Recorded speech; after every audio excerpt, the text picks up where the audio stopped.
ऐसन में मुंह बना ले वाला अरे सब करा ले ठीके बानी तनी जितने लोगन जोरे दोस्ती बाटे ना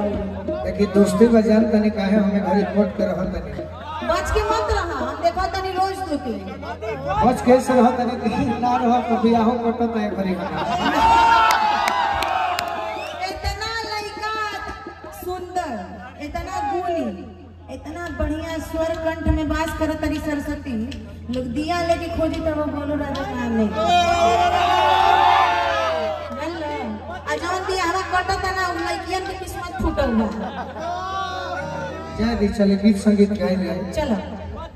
हेलो थोड़ा सा लेवल और थोड़ा सा बढ़ेगा लेवल बढ़ा दी भैया थोड़ा सा विशाल बा माइनर में तैयारी में हो जा लोग हमारे भाई और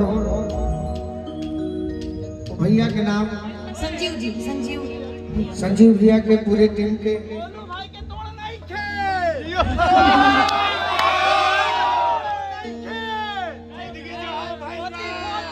मुकेशो भैया के जोड़ नहीं थे मुकेशो भैया हमारे भूमियारे बैठे हैं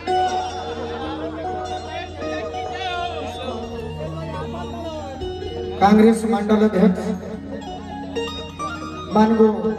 ईश्वर सिंह जी के बहुत बहुत स्वागत संजीव भैया के भी बहुत बहुत स्वागत और